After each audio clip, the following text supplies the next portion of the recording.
Hey guys, I'm Jennifer and you're here with Press Pass LA. We are at the red carpet for The Voice season finale. We just found out the winner of this season. The first female winner is Cassadee Pope, and we cannot wait to speak with her and the other finalists. We're here with Levine and Christina Aguilera. It is the finale. How did it feel tonight? You guys, you didn't have one of your contestants up there, so you could kind of sit back, watch, and enjoy more. And how did it feel to see Cassadee win and be the first female winner of The Voice? That's true. She was the first female winner. That is really, really. He doesn't care about that, but girl power. What? That's pretty dope. No, that's exciting. You know, I just saw so much growth from her. I totally became a fan once she kind of broke into this stride of choosing the right songs for herself and between Blake, I guess, as annoying as it is, you got to give Blake a little credit. Just a little bit. Yeah, no, he did a great job too. And he always does a great job. And for you, you're leaving to go on tour. How does it feel leaving and passing the torch to Shakira? She'll be kind of fighting off the men now on the panel. Good luck. No, it's fine. I mean, these guys are great, and I hear she's expecting, so I'm sure you guys will be much easier on her than once that baby's out. It's on. We're going easy on her because she's pregnant. Game on. When the pregnancy's over, we're gonna really make her really feel uncomfortable. But I love these guys. It's bittersweet, kind of leaving for a season. But I'm sure Usher and Shakira will nail it. Well, thank you guys so much. Before you go, happy birthday! And our fans, we wanted to give you this for your birthday. Aw, that's so sweet. So thanks so much, guys. Christmas tree. Thank you. Thank you. You get to get really close with the contestants and their families. So what was that like for you seeing her win tonight? I was so happy for her, and her mother and her sister were there from Florida, and she's so deserving of it. I don't know if it was a great surprise to a lot of people, but we were happy for her. We had 3 great finalists, and their families were there, but, it's TV, so we don't want to say it's a technicality, but we felt like everybody was a winner tonight in a large display. One of the nice things that your finale does is the bringing people back, and you got to see a lot of the favorites and people that were just eliminated in recent weeks come back and sing with them tonight and show their talent one more time. That's something that we're proud of that we were able to do, to spend the money to fly everybody back in. It manifested in the form of our tribute to Connecticut. The fact that we just looked at the math, we kind of sat there and said, well, we have about, how many are coming back? About 20, and our coaches, and then like we said, it was like, well, we have 27 principals. And that's what sort of sparked that idea for the Hallelujah tribute. So, was there a moment in particular that you really enjoyed about that tribute? The whole thing was beautiful, but anything stand out in your mind? I mean, the enormity of the whole thing was pretty insane. Trying to find the balance, I think, is the hardest thing as a producer. We sat around going, SNL had little kids singing Silent Night, and that was tough. It was tough to watch, but beautiful, and we appreciated that. I think we thought, well, what's the right thing for us to do? Monday comes around 2 days after this. You're always trying to find that balance of what's right. None of us felt like doing, hey, here's a winner, and being congratulatory when the nation's heart is hanging so heavy. And we felt like that 90 seconds of that Leonard Cohen song was the right thing to do, and we're proud of kind of what we put up, and it seemed like it was responded to well. It was. I know people really enjoyed it. I know our fans really enjoyed it. We were tweeting about it. And going forward, what do you think about the new judges that are going to be joining Usher, Shakira? That little promo was really funny. Did you like it? Or? Yeah. Did you pulled up next to them? I thought you were going to start singing too. I almost did. It's fun. It's the same. Listen, it's The Voice. I mean, we're as surprised as everybody when we get the ratings every week, and we have Blake Shelton winning a couple times and stuff. And season 4 is more of the same. We got a couple different pinch hitters in Shakira and Usher, and it's a great season. We've shot some of it. It's really great. Well, we look forward to the dynamic, and we look forward to seeing you again. Thanks so much for stopping. So you are a 2-time winner here as a coach. Do you think you got a 3-peat in you next season against the new judges, Shakira and Usher? I don't know if I have a 3-peat or not. I didn't think I ever had one win in me, to be honest with you. This is just it's crazy. I'm lucky. I mean, I won't lie to you. I mean, I've had the right artists choose me as their coach, and I'm not even sure what being a coach means still. I just try to communicate as much as I can with the artists that choose me, and it's all about song choices, because that's really what represents these artists. And if they're not doing something that they believe in and that I believe in, then there's a problem, And I was just lucky enough to end up with 2 artists this year, at the end all that smart, but more than that, they were just extremely talented, and they knew who they were as artists, and they made it easy for me. Well, and now that they finished in the top 2, I guess what's your advice for them going forward into the industry, and where do you think they'll find themselves in terms of genre and going forward?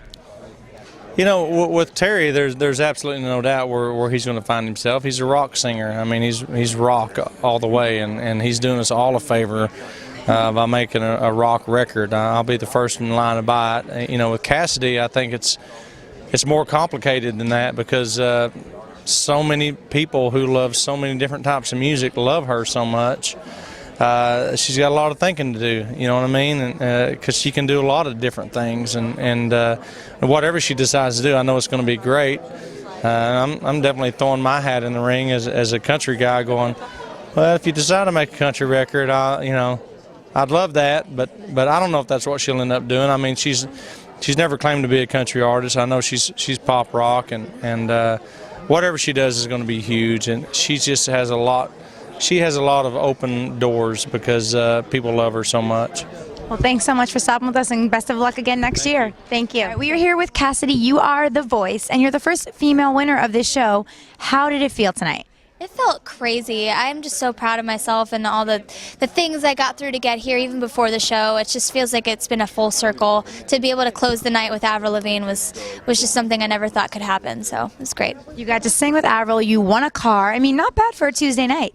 It's a great Tuesday night. It's probably the best Tuesday night I've ever had in my life. So, yeah, I'll never forget this. Even if I have a great career after this, I'll always still thank The Voice, because, I mean, they gave me a chance that people were just turning their cheeks on. You know, people were not paying attention and didn't care really, and they did. So they saw something in me that other people didn't. And what has that journey been like from you from the beginning, from just first coming on the show, meeting the judges, meeting Carson, until now? It's been crazy. I feel like I've grown a lot. You know, I've grown as a person. I've learned a lot about how to represent myself in such a crazy, hectic setting. You know, I look at sometimes the episodes and I watch them back, and I'm proud of myself. You know, I hold my own, and that's something that I was afraid of doing without my band. So I realized that I can do it on my own. And so having Blake as a coach, he had 2 people in the finalists. He did a good job this season. What have you learned the most, and what do you hope to take with you after this? I've learned from him that he's given me a great confidence boost. I'm really hard on myself, and I'm like a perfectionist when it comes to my performances, but he's always there to pick me up and just kind of slap me with reality and just shows me the iTunes charts, and he's like, look, this means something. So he's always there to pick me up when I'm getting down on myself. So now that this is kind of coming to an end, what are you going to do to relax and just like kick back?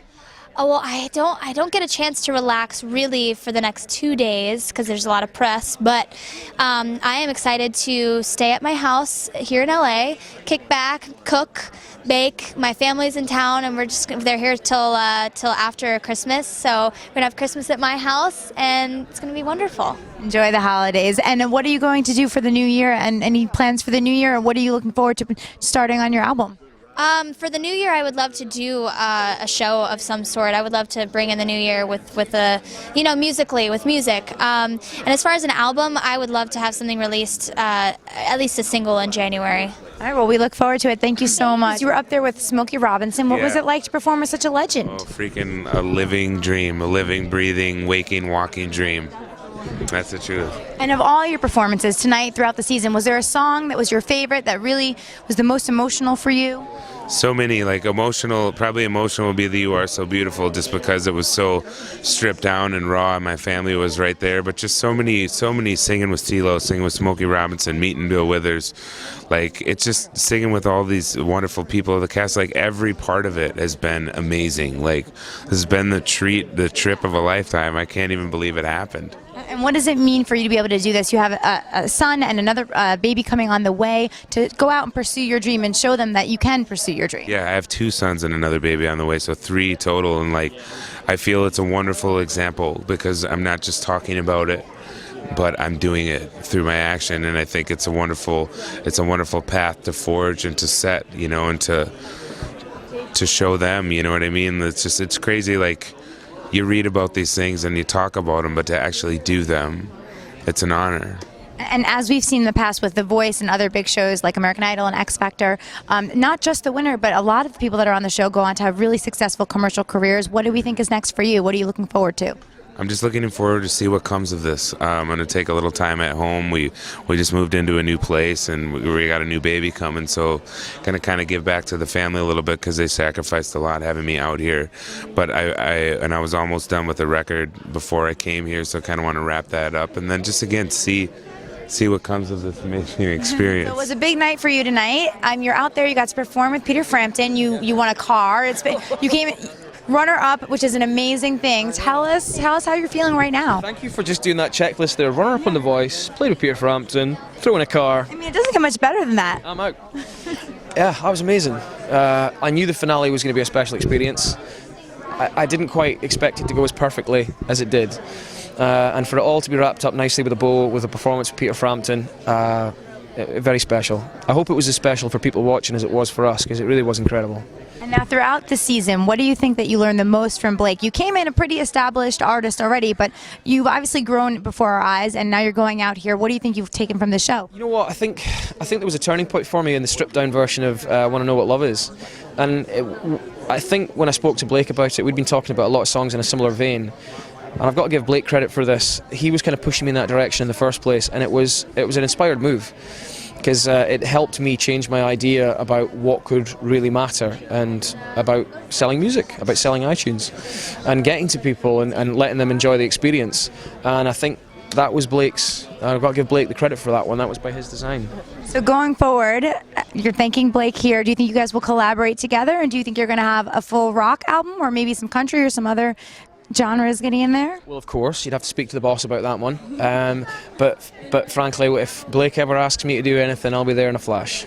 Hi Terry, how are you? I'm Jen. Terry, We're here how on you doing? Press Pass LA. Good, how are you? So, you ready? You're on? All right. So it was a big night for you tonight. You're out there. You got to perform with Peter Frampton. You won a car.